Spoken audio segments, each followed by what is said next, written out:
welcome to a new technique video. Summer's just around the corner and I feel like making flowers. So I've brought with me 3 of my favourite flowers, paper flowers to make. But flowers can be used pretty much for anything, whether you're making a display or a little vase of flowers for someone. You can put flowers on top of gift wraps, which are really, really cute. Add a little flower to a card or a scrapbooking page and that will really just pop. Or you can make flowers just for fun. Here's a garland for an example that you can use at birthday parties or just hang up in the garden or make them just because they're fun to make. They're extremely low cost and don't take any time at all.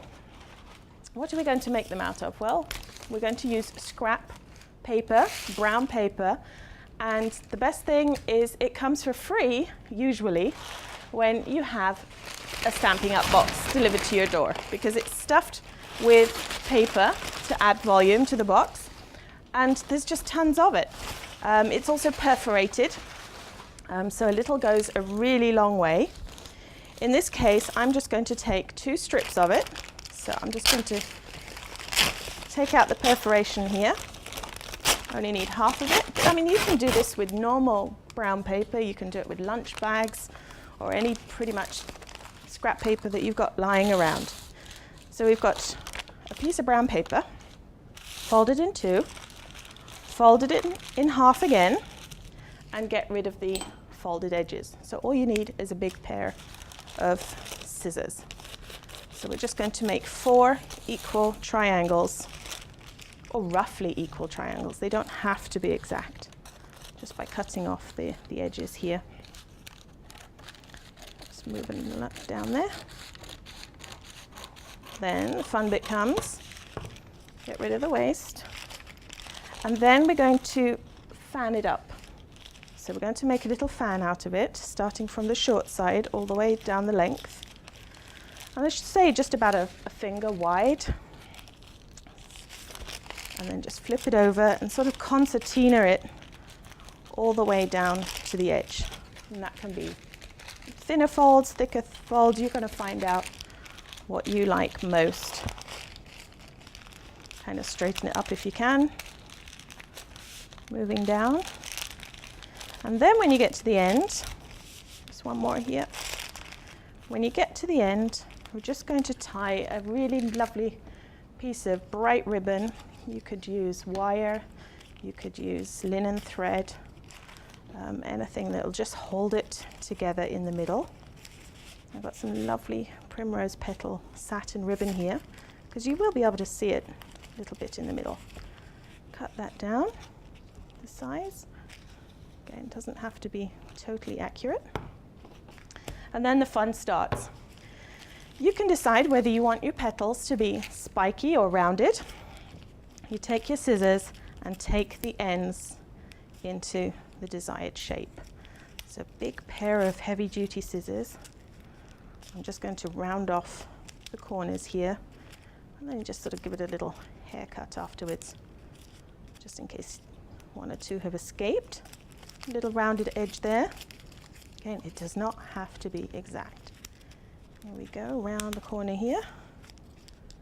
These are so much fun. You can actually make them out of serviettes as well. But it is just such a cute, fun idea. Get rid of the mess. There we go. And then we spread out the fan, first on one side, into a sort of a clover leaf, like that. And then very carefully, you just pull up layer by layer and bring those petals into the middle. And it doesn't matter if it's scrunch, because that is the whole effect. Take up the next layer.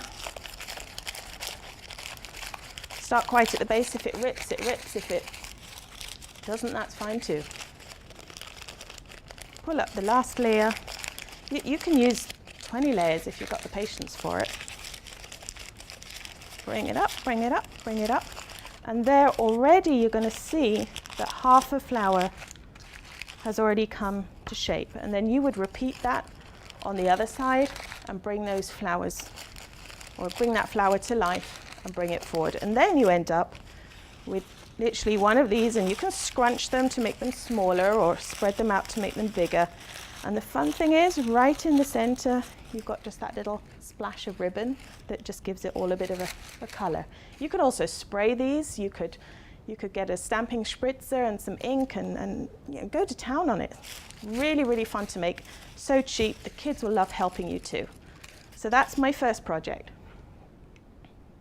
So for my second project, I'm going to be using Stampin' Up! Punches. And these are absolutely brilliant for doing flowers with. And there's a really, really big range of punches. There are actual flower punches, but today I'm going to be using the scalloped circle punches. And these are available in a range of different sizes. So it's really, really fun to stack them all up and use that way. So all you need is some scrap paper or cardstock, and you're just going to punch out a couple of layers of scallops. You can use rainbow colors, you could use all the same colors, and just have a ball by punching them out. So once you've got your scallops, and there's however many you want, you can really layer them up to enormous sizes if you really wanted to. You can keep them flat. They look pretty cute when you layer them up like that. Or you can crinkle them, crush them, screw them up really tight. And this would just give you a little sort of a vintage look, or just sort of a more of a distressed look, slightly more 3D, slightly more realistic. So you can really scrunch them up. Don't be afraid of scrunching up cardstock. It does work, it's really durable.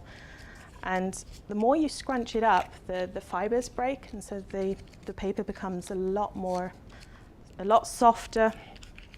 If it really does hurt your hands after the 50th time you've done it, you can take a little spray bottle of water and actually spray the surface lightly, and then that will also make it a lot easier to scrunch up your paper flowers. Of course, you might need a little bit of a drying time before you stick them all together, but it's just as easy to get that really sort of nice crushed effect. So once you've done all your punching and crushing and folding, you can then start to layer them. Now, I've actually gone ahead and done a couple before, just to save time. They're really, really easy to put together with a few glue dots. Just center a few glue dots and layer them up nicely. For the center, you can take a little scallop and then cut right through to the middle. Take a glue dot and then fold over with your glue dot, holding it in place until you form a little cone. So you've also got a sort of a 3D effect going on there with a little cone. Take your finger or a thumb and just press it lightly back down onto your surface so you've got a flat base bottom. And then take a glue dot, and then that will just make your middle stand out just a little bit more than the rest. The only thing that's missing is decorating the inside. We have giant pearls or rhinestones that would just really pop and finish off your project. How cute and simple is something like that? Tons of fun to make. And now for my third, and actually most favorite, paper flower of the moment. I'm going to take a strip of polka dot designer series paper. Now you can use any designer series paper, and it doesn't have to be double-sided. It looks pretty cute if it is. And you're going to take a strip about, well, 12 from a 12 by 12 sheet, so 30.5 centimeters or 12 inches by about 8 centimeters. Take a rectangle of that and then literally fold it in half. Take a bone folder to help you. Get a nice crisp and clean edge. There you go, got to concentrate a little bit here. Okay. And then take a nice sharp pair of paper snips. And all we're going to do is to cut a fringe all the way down the edge.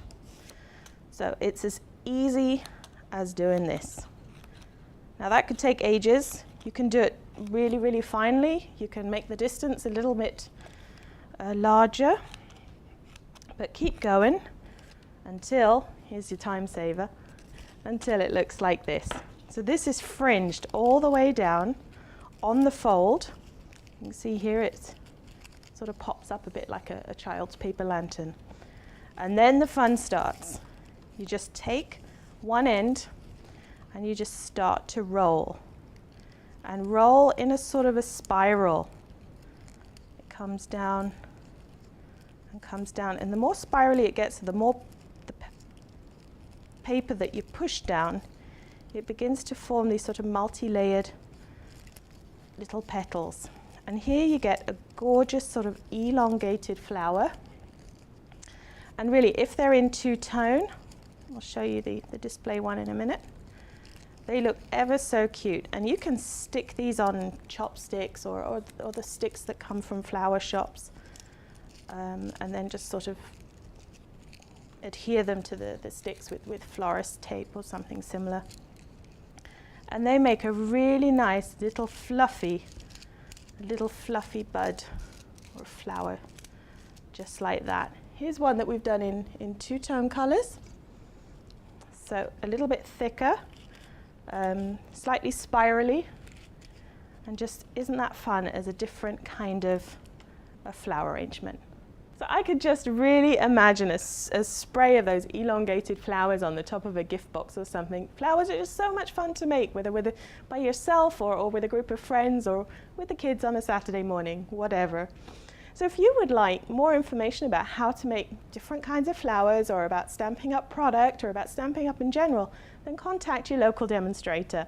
And if you don't have one, then check out the demonstrator locator on the Stampin' Up website. Thanks so much for watching. Bye.